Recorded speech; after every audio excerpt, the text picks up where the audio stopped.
आजकल के बच्चे फरारी, लैम्बोर्गिनी, पोर्श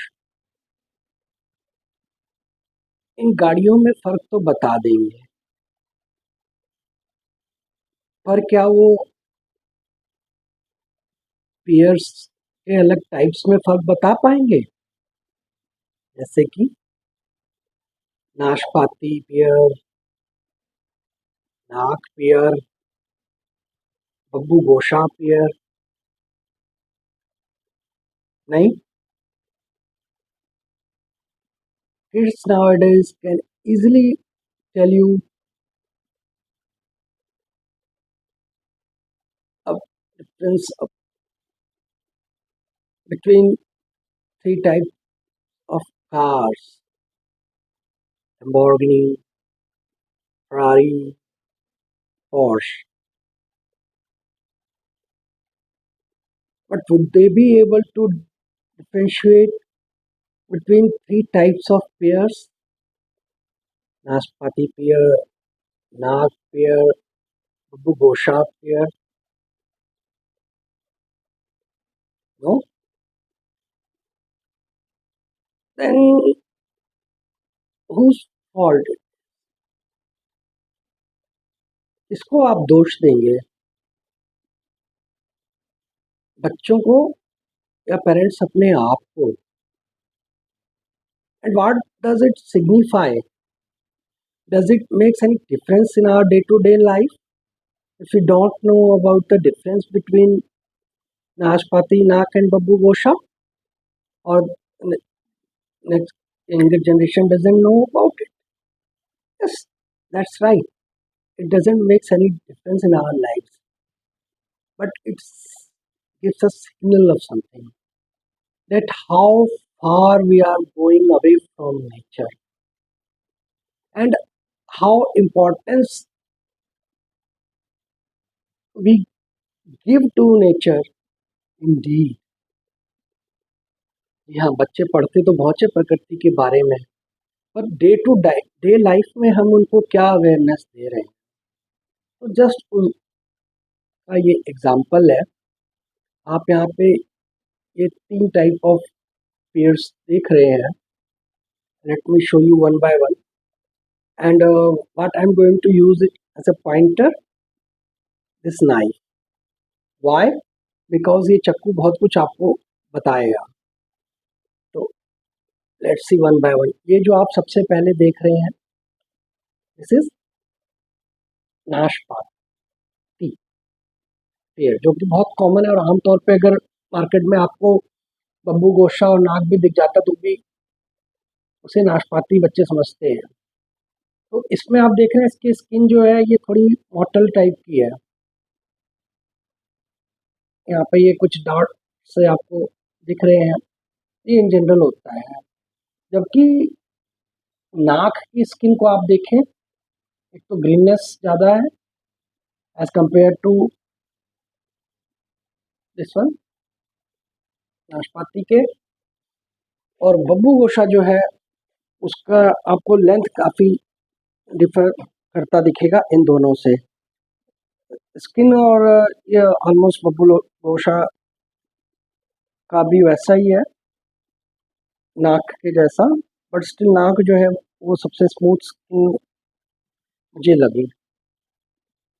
तो ये एग्जांपल आप देख सकते हैं कंपैरिजन साइज का. तो ये अभी हम एक्सटर्नल अपीयरेंस की बात कर रहे थे.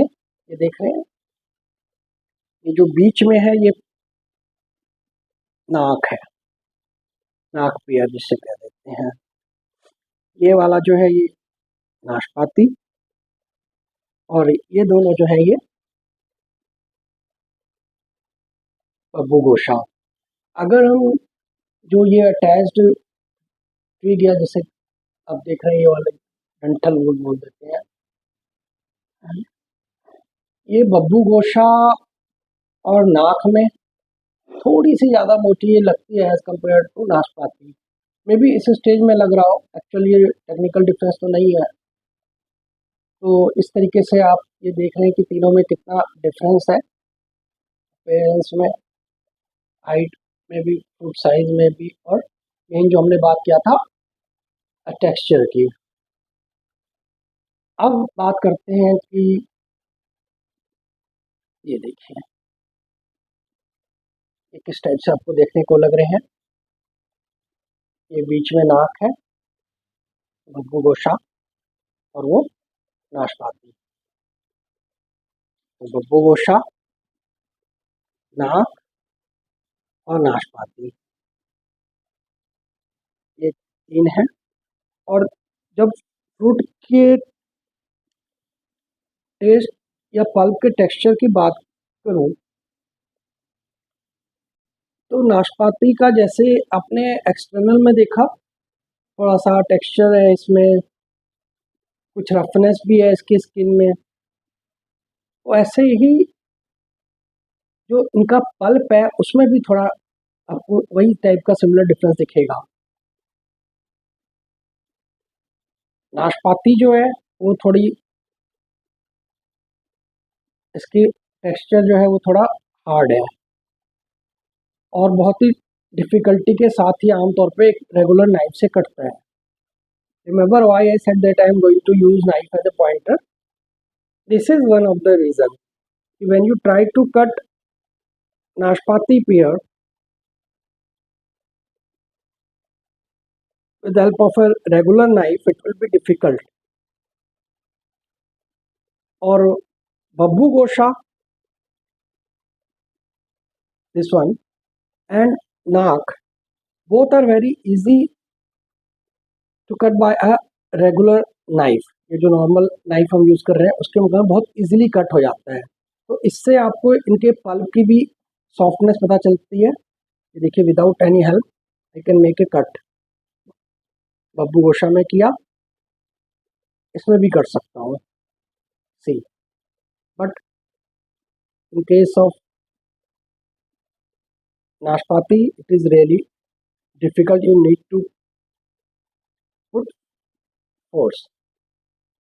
ये देखिए, तो ये मेजर जो है, ये डिफरेंस है जो आमतौर पे आप देख पाएंगे। और फ्लेवर में जो है वो टेक्सचर आपको खाने में भी नाशपाती में मिलेगा, पल्प में भी टेक्सचर होगा, you will find it in taste also.